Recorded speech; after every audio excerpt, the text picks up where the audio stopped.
What can the righteous do? Listen. The way you have sickness in this physical world, and every sickness has its signs and symptoms. Every time you come before a physician, the first thing they use, they begin to ask you about how you feel.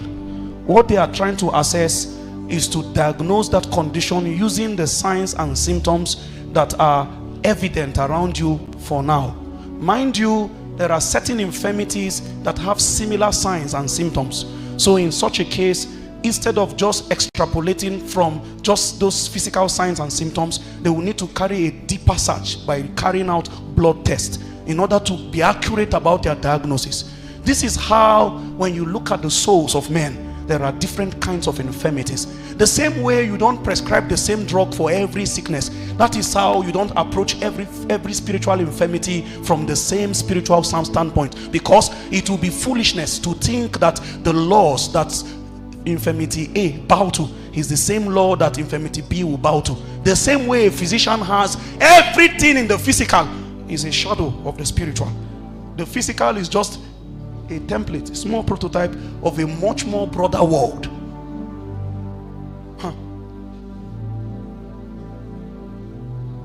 If they take you to the lab of a spirit, maybe they just saw you, you fainted. You know how a man fainted? Spiritual fainting means they call register in heaven, they didn't see you. They called, they didn't hear present. You understand? What the spirit will say is that this one has fainted. So they will come to look for where your body is lying down helplessly. When they come, the spiritual first aid team will carry you on a stretcher first to a lab to go and check what infirmity is this. Mind you, the place where you will find the greatest casualties of fainters is a location where Ezekiel called the valley of dry bones. It was David that said in Psalm 23 verse 4, though I walk through the valley of the shadow of death. It's the same place Ezekiel spoke about. There is a valley that turns men into dry bones. There is a valley that death has signed its signature around. If you tarry longer there, the state of your life will be a reflection of how long you have spent in that valley, because the shadow of death hangs around it. Anything that stays there long enough, the aura of death would permeate it. So you will know those who have tarried on that valley for a long time by the gradient of death you see at work on their vessel. There are those that God cannot stir them again. You know, you can sin and then you'll be feeling guilty. There are people that no guilt is in them again. They have died to that level. Oh, the level of death has reached a point where the laws of God is no longer an undertone in their soul. So nothing pricks them in their heart again. I have seen the unfortunate fate of too many people that now they are sorrowful because nothing in their hearts is sorrowful before God again. There were days where they used to lie down and cry and say, forgive me. That cry you were crying, you were not the one. There's no man can come to the Father except the Father first draws them near.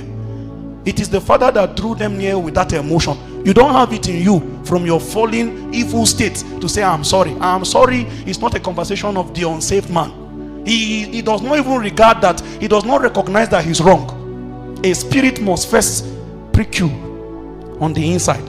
It is God that is trying to reconcile us with himself through Jesus Christ. This is God doing everything. So at the end, you now come and say, I've given my life to you and I've not even still seen any of the bounty of salvation. You didn't give your life. He extended an invitation to you. It was an honor to come to him. I shared the Yahoo girl story with you last week. Our one challenge now is that she can't connect with God again. The level of death has gone so bad. She will play worship song, it will sound like noise. Then she remembered those days when God made her soul his tabernacle. Those days when his counsel was all around her, when all she needed to say was Jesus, and the atmosphere will change. When she will cry in his presence and get up and be feeling edified. Now she's dry. Her soul is dried. a spirit has dried her up, she will play a message. The message will sound like noise, because the things of the spirit, they are foolishness to the carnal mind. A spirit has altered her. She knows she's dying. She knows that she's dying. Don't ignore him to that level where he now leaves you. Okay, do your thing. Shebi, you want to just do your thing. When you reach that point, you will know why men commit suicide. The thing that was giving you joy before, you will see that the day they say you can do it, you will not see fun inside again. Can I share something with you? Please, can I share something with you? The only thing that is sweet for the flesh, the most sweet flavor of the flesh is called disobedience.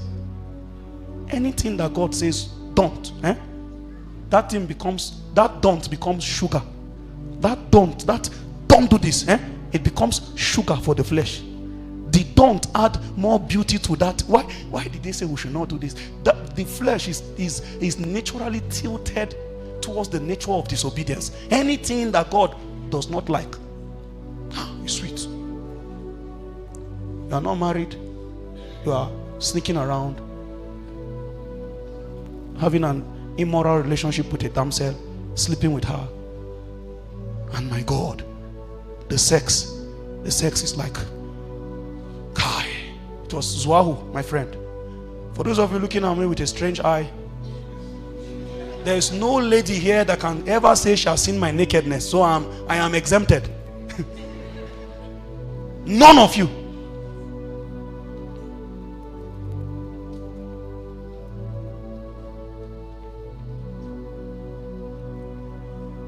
The thing I want to say, I need to carry a scripture so that it will be spiritual first before I bring the carnal part out. The Bible says stolen waters are sweet. Bread eaten in secret have pleasures, but the man that eats it does not know that the dead are in his tabernacle. You see, may God bless this media. I want you to read it so that you will not pretend like you didn't see this thing today. 1, 2, go.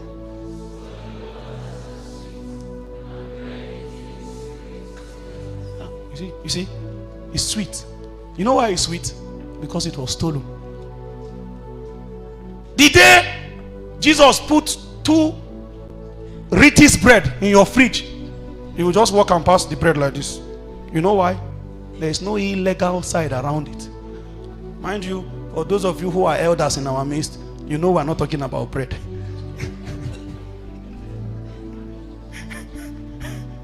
There are some people here, it is after 20 years, as you are listening to this message, you now say, okay, so this is stolen waters are sweet. They were stolen. They carried inside darkness, hiding, doing anything, hiding. So this thing, he want to kill himself. He's stealing it. That is where the pleasure is. The day they now say it's your own. This bread is, this water is your own. Drink. That's where you will now hear people saying, Haba, is it food? Haba. Mind you, I am still speaking in metaphors.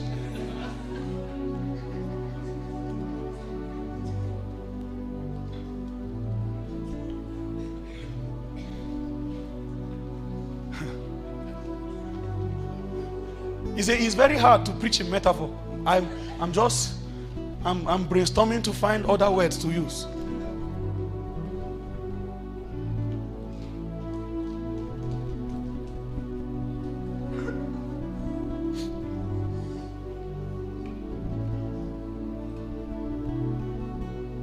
When the spirit diagnoses a man and they say the reason for his weariness is probably, they say, lost, then you will find, oh, I was trying to establish something. I was trying to share that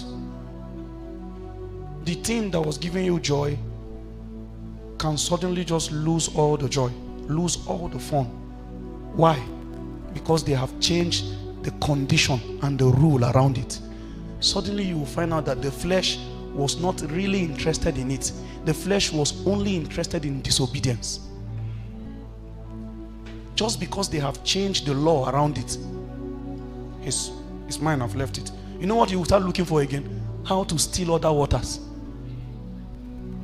Holy men who would stay in that institution of the bakery successfully, that would only buy one bread throughout their life and stay with that bread.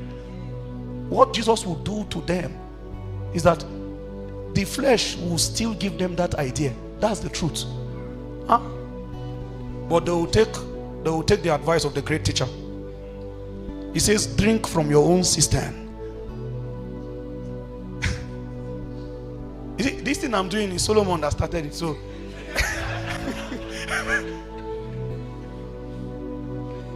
drink from your own cistern.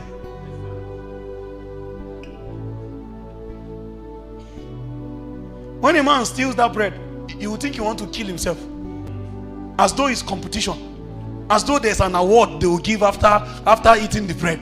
The performance level will be something else. My God. Then the day they say, this bread is your own, suddenly you find out that the flesh is looking for what is the next thing we can disobey God with. Quickly, he has left this one. So inside our flesh are various flavors of sins. The only thing is which disobedience is your own flesh interested in. But by all means, all flesh is interested and tilted towards disobedience. Let nobody lie to anybody. The people who stay solid with God are those who mortify that flesh. He has an opinion, but they told him, shut up. Still. The way you have what are these active molecules in a malaria drug now? I think lumefantrine and artemether. A combination of lumefantrine and artemether. Those of you who didn't attend your science class, I know you are feeling so lost right now, and it gives us great joy because it was not easy to write science in WAEC. So it's artemether and lumefantrine. You think I'm speaking tongues? There's somebody. That's an lighter note. That is how, when they carry a person to the lab of the spirit and his result comes out, they say, this one is lost. There is a drug for lost. It's a drug. Every case has a drug. The challenge of the believer is that he's trying to solve everything with the same is fasting. People go to the highest point of Kudendem mountain. In the middle of the fast, he now masturbated on the mountain there and called me and said, fasting is not the way. Do you understand what took him to the mountain? It's masturbation. He said, it's either I kill this flesh or it will kill me, and I kill it today. So he took tear of Gary and climbed the mountain like a crab. Have you seen how a crab walks? He opened his hand like this and can climb. That is, I see. It's me and the flesh that went up, but only me will come down. And people will say, my God. The flesh showed him that you are a joke. You don't know that you need spiritual physicians to show you what drug. This case, have you heard Jesus say this kind? Those are the language of physicians. They know what you should do. Because you see Jesus casted out other spirits, you think you can use that same formula for this. Jesus says, sorry now. This kind, every kind have the prescription for it. For want of time, because it's a miracle service, next week I will be going into details as touching the various spiritual drugs for all kinds of shades of ailment.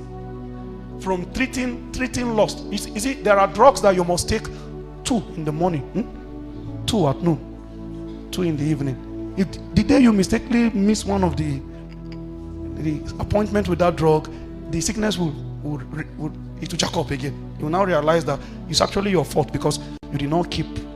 There are drugs that when you start taking it, it will make you feel more sick. So you won't think that the case is getting worse. But the real potency of that drug is in your ability to stick to the prescription until you finish that dosage. The day you are completing it, you just find out that, oh my God, it was working from day one. The revival of our generation is a revival of Puritans, holy men. No more room for pretense. It will not be a revival for gifted men. It won't be gift alone. It will be people who God know and they know God. Oh, like the prayer of Daddy Kumi. It can't leave my head. You know me and I know you. All I'm doing now, I'm trying to end that prayer so that me too one day I can stand somewhere in Botswana. I'll be in Botswana next week, probably. I'll be in Botswana next week. It's something I found out. I found out that God knows those who are His. I'm telling you the truth. You can't deceive God. The best you can do is to deceive yourself. That's at the end of all your scheme. When you sit down and take an inventory of everything that has transpired in your life, the summary of what has happened is that you deceive yourself. Oh man. That's all the suits, all the tie.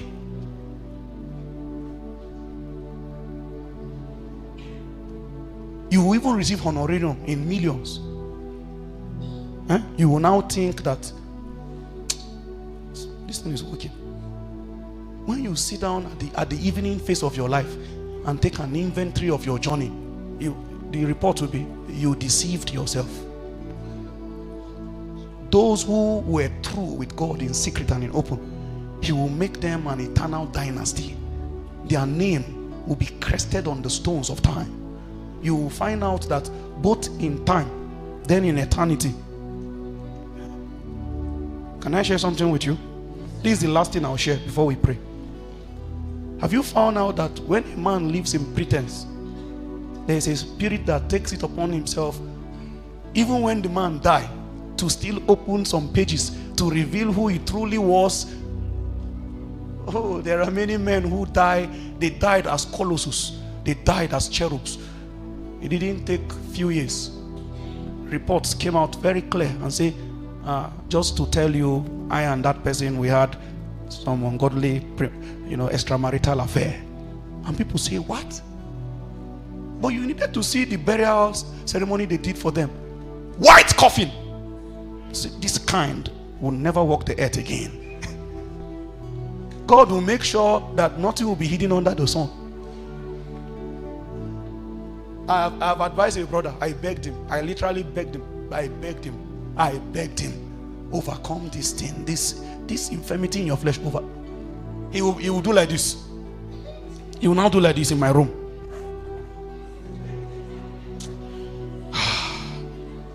Then I will pray for him, because I have heard reports and reports and reports and reports and reports and reports again of his compromise with damsels.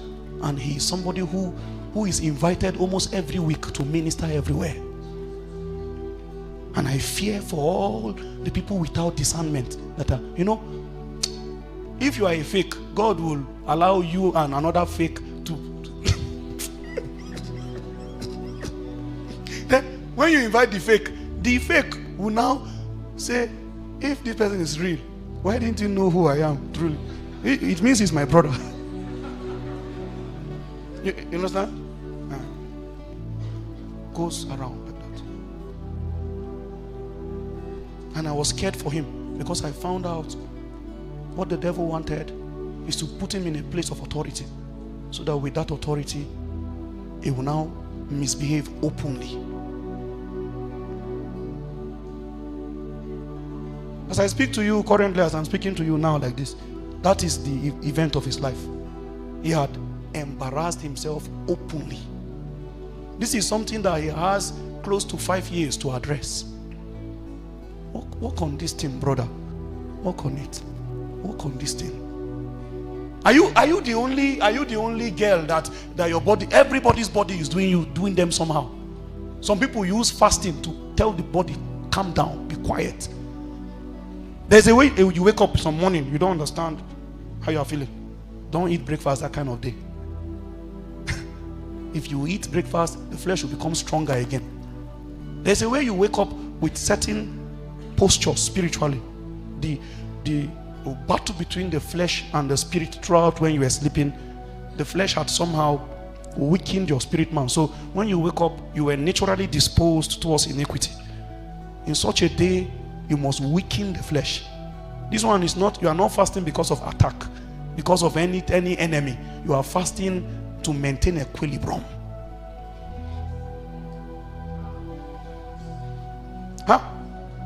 Most of my prayer is not for request. God knows this one. 80% of my prayer is not request. I'm not asking with it. I'm using prayer to sterilize. I sense something want to come, something good happen for somebody. Instead of me to be happy, I now saw myself thinking, what if it was me? Jesus. The flesh. The only way this one can live is to let the flesh know that I heard you.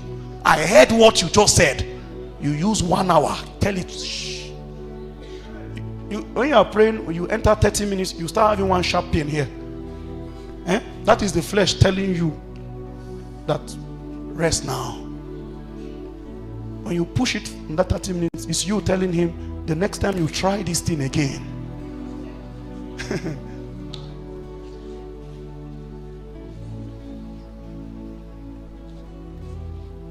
I was sleeping 3 years ago. I was sleeping on my bed. Then I saw a drying line, this rope that they hang clothes on, laundries on.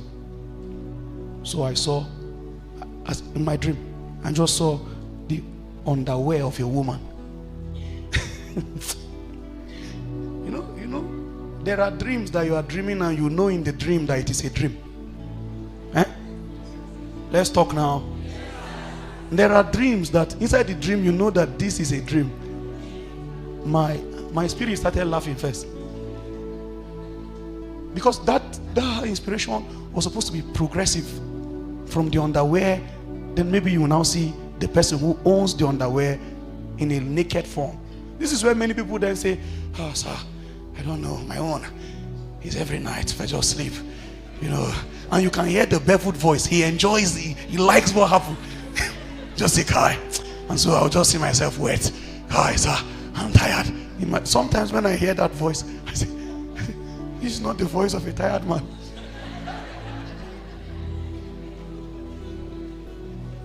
I had a friend, he told me that if only he can just get a spirit wife. Now people who have spirit husband, they don't know what they are enjoying. They don't know what they are enjoying.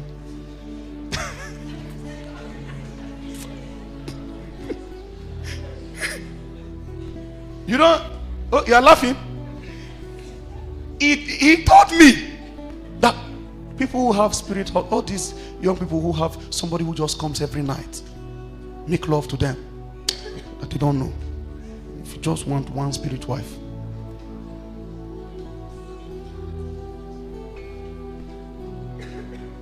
Ebenezer, Ebenezer,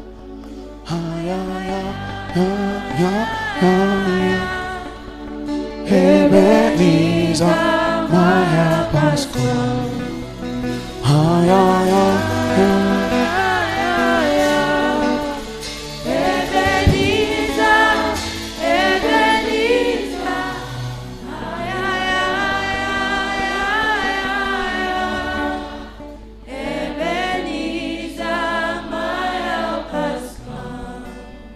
Wherever you are, anywhere you are, I give you 2 minutes. I will not give you prayer points this night.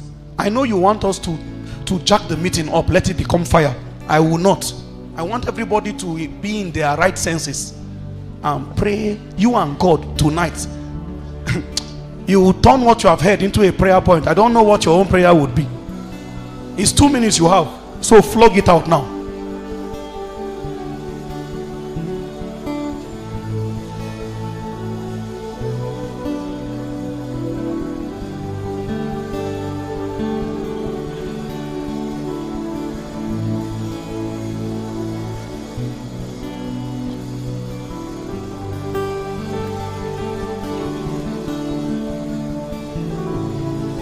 2 minutes. Don't let me waste like this, oh God. Don't let me waste.